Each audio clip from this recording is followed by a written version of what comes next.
दोस्तों BSc 2 environmental studies का ये आपका क्वेश्चन है सेमेस्टर 4 वालों के लिए कि झारखंड में जल प्रदूषण के स्रोतों एवं कारणों का वर्णन करें। इसी तरह से जो छोटा छोटा क्वेश्चन आप लोग को एग्जाम में पूछा जाएगा। अभी जो हाल ही में कल परसों 5 तारीख को जो एग्जाम हुआ था आप लोग को आतिथ्य और पर्यटन का, उसमें भी इसी तरह का छोटा छोटा क्वेश्चन पूछा गया था। तो क्वेश्चन में पूछा जा रहा है कि जो जल प्रदूषण है वो किन कारणों से होता है, किन स्रोतों से होता है, उसके बारे में हम लोग को बताना है। तो बहुत ही आसान ये क्वेश्चन है और इसी तरह से आप लोग को अगर आप एग्जाम में लिखेंगे तो बहुत ही अच्छे मार्क्स आप भी ला सकते हैं। तो क्या लिखना है इसका आंसर में? सबसे पहले एक भूमिका आप लोग लिख दीजिए कि झारखंड खनिज संपदा से समृद्ध राज्य है, जहां नदियां, झीलें और भूजल स्रोत लाखों लोगों की जल आवश्यकताओं को पूरा करते हैं। लेकिन औद्योगिकरण, खनन, शहरीकरण और कृषि गतिविधियों के कारण जल प्रदूषण तेजी से बढ़ रहा है। इससे न केवल पर्यावरण प्रभावित हो रहा है, बल्कि यह लोगों के स्वास्थ्य, कृषि उत्पादन और जल संसाधनों की स्थिरता के लिए भी गंभीर चुनौती बन गया है। बोला जा रहा है कि जो झारखंड की जो नदियां है वो बहुत सारी आवश्यकताओं को पूरा करता है। जो बढ़ ये सब जो बढ़ रहा है, औद्योगिकरण बढ़ रहा है, खनन बढ़ रहा है, शहरीकरण या फिर जो कृषि गतिविधियां, इसके कारण क्या है, तो जल प्रदूषण जो अत्यधिक तेजी से बढ़ते जा रहा है। मतलब जल में जो प्रदूषण है वो बढ़ता ही जा रहा है। आगे क्या लिखा है कि इससे जो प्रभाव है वो स्वास्थ्य पर भी पड़ रहा है, इसका प्रभाव कृषि पर भी पड़ रहा है। ठीक है, कृषि उत्पादन में भी इसका प्रभाव पड़ रहा है। तो ये सब कारण जो है, ये सब स्रोत आगे हम लोग इसके बारे में डिस्कस करेंगे बहुत ही अच्छे से। आइए समझते हैं इसके कारणों को। क्या लिखा है कि जल प्रदूषण के प्रमुख स्रोत एवं कारण। जल प्रदूषण के प्रमुख स्रोत एवं कारण, ठीक है। सबसे पहला आपका औद्योगिक कचरा।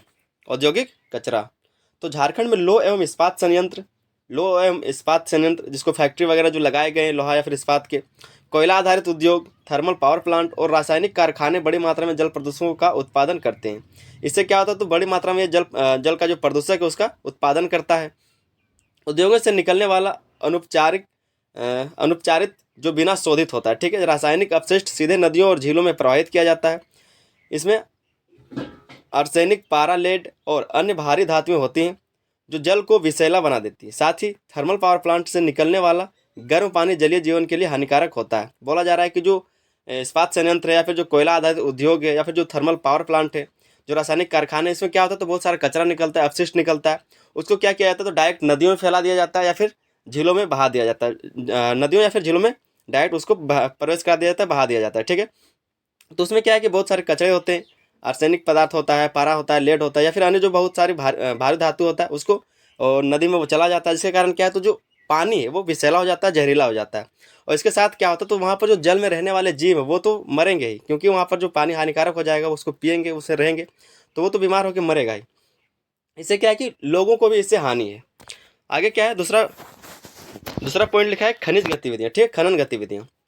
खनन के कारण कैसे जल प्रदूषित होता है, तो झारखंड में कोयला, लो अयस्क, बॉक्साइट, तांबा और चूना पत्थर का बड़े पैमाने पर खनन किया जाता है। कौन कौन सा?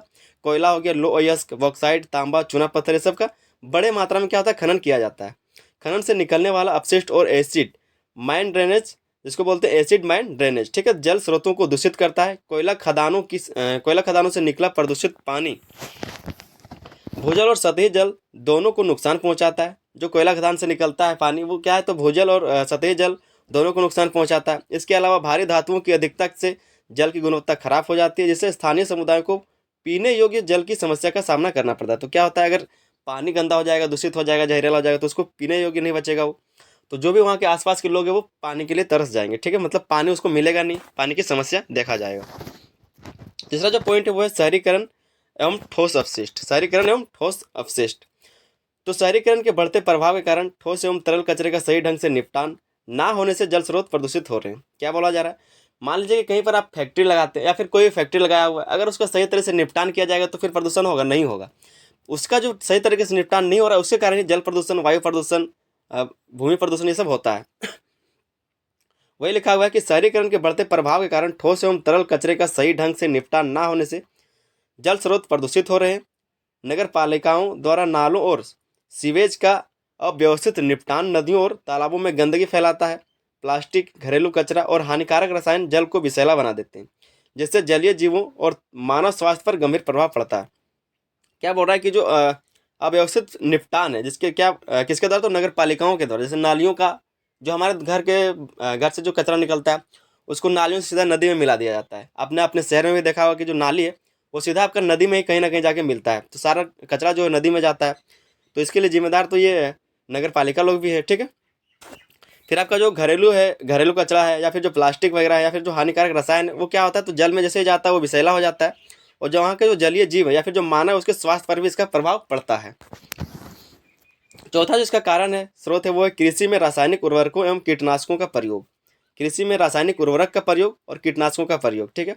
तो झारखंड में कृषि में अधिक उपज प्राप्त करने के लिए रासायनिक उर्वरकों और कीटनाशकों का अत्यधिक प्रयोग किया जाता है। जैसे कि जानते हैं आप लोग कि झारखंड का जो भूमि है वो बहुत ज़्यादा उपजाऊ नहीं है, क्योंकि यहाँ पर पहाड़ी क्षेत्र है, तो यहाँ पर जो कुछ भी उपजाने के लिए आपको उर्वरक देना पड़ता है, रासायनिक उर्वरकों या फिर कीटनाशकों का इस्तेमाल करना पड़ता है। तो वही बोला जा रहा है कि झारखंड में कृषि में अधिक उपज प्राप्त करने के लिए रासायनिक उर्वरकों और कीटनाशकों का अत्यधिक प्रयोग किया जाता है। ये नाइट्रेट और फास्फेट युक्त रसायन बारिश के पानी के साथ बहकर जल स्रोतों में मिल जाते हैं, जिससे जल में हानिकारक शैवालों की वृद्धि होती है, जिससे ऑक्सीजन की कमी हो जाती है और जलीय जीवों का जीवन संकट में पड़ जाता है। क्या रहा कि वहाँ पर जो शैवाल हानिकारक शैवालों का वृद्धि हो जाता है, जिससे जो ऑक्सीजन की कमी होगा और जो जल में रहने वाले जीव है वो सांस नहीं ले पाएंगे, और वो क्या होगा, उसका जो जीवन है वो संकट में पड़ जाएगा।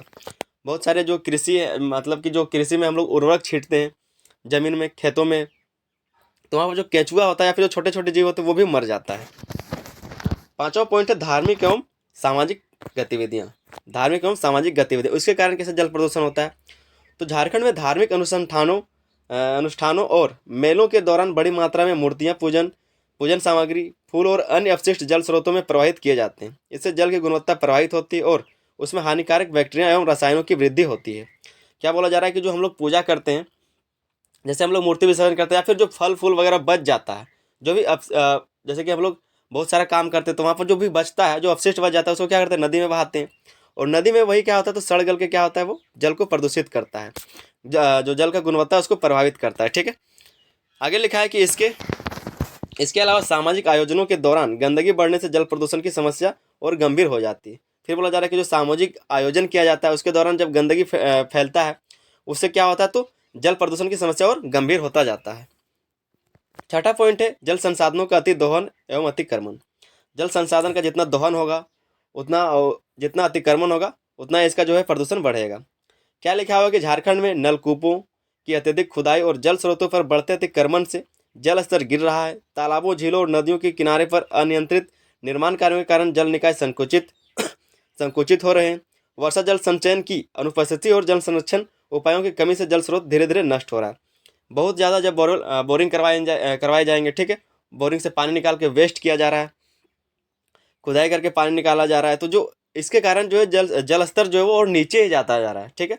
मतलब जल स्तर जो पहले मान लीजिए कि 100 फीट में पानी निकलता था, वो क्या निकल रहा है, तो वो 250 फीट में पानी निकल रहा है। तो इसका कहने का मतलब यही है कि जैसे जैसे पानी का दोहन होता रहा है, जल का दोहन हो रहा है, उसके कारण क्या है, तो जल स्तर नीचे जा रहा है। उसी में लिखा हुआ है कि नदियों के किनारे पर अनियंत्रित निर्माण कार्यों के कारण जल निकाय संकुचित हो रहे हैं। जो नदी के किनारे अनियंत्रित जो निर्माण हो रहा है उसके कारण क्या है, तो जल निकाय संकुचित हो रहा है, मतलब जल को निकलने का सही से रास्ता नहीं मिल रहा, ठीक है। वर्षा जल संचयन की अनुपस्थिति और जल संरक्षण उपायों की कमी से जल स्रोत धीरे धीरे नष्ट हो रहे हैं। वर्षा का जो जल उसको संचयन रोका नहीं जा रहा है, उसको बहने दे दिया जा रहा है, ठीक है। और जो जल संरक्षण के उपाय उसमें भी कमी है, मतलब जो जल संरक्षण का जो उपाय होना चाहिए, जल को बचाने का जो उपाय होना चाहिए वो भी नहीं है। तो इसके कारण क्या है, तो जल का जो स्रोत है वो धीरे धीरे खत्म होता जा रहा है। तो ये सब कुछ कारण और स्रोत था, ठीक है। आगे हम लोग निष्कर्ष को देख लेते हैं।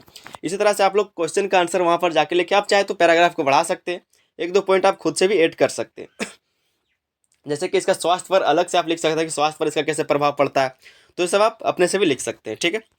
निष्कर्ष में आपको ये लिखना है कि झारखंड में जल प्रदूषण की समस्या गंभीर होती जा रही है, जिसे नियंत्रित करना अत्यंत आवश्यक है। यदि उद्योगों, खनन, कृषि और शहरी विकास में पर्यावरण अनुकूल उपायों का अपनाया जाए तो जल संसाधनों को संरक्षित किया जा सकता है। क्या बोल रहा है कि अगर उद्योगों, खनन, कृषि और शहरी विकास में पर्यावरण अनुकूल उपायों को अपनाया जाए, मतलब जो पर्यावरण के अनुकूल हो उन सभी उपायों को अगर अपनाया जाता है इन सब क्षेत्रों में, तो क्या होगा कि जल संसाधनों को संरक्षित किया जा सकता है।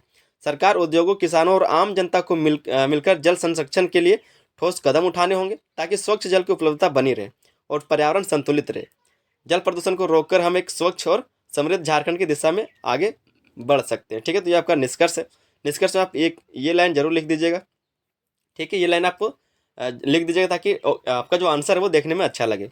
चलिए, उम्मीद करते हैं बहुत अच्छे से सारा पॉइंट आपको समझ में आ गया होगा, और जो कुछ क्वेश्चन अभी 4-5 बचा है वो अभी हम तुरंत ही अपलोड करते जाएंगे, और आपका एक पूरा प्लेलिस्ट बना दिया जाएगा, और साथ ही में एक बड़ा वीडियो हम 2 से 2.5 घंटे का ला देंगे, जहाँ पर आपको सारा क्वेश्चन का आंसर मिल जाएगा। चलिए मिलते हैं अगले वीडियो में, तब तक के लिए धन्यवाद। जय हिंद।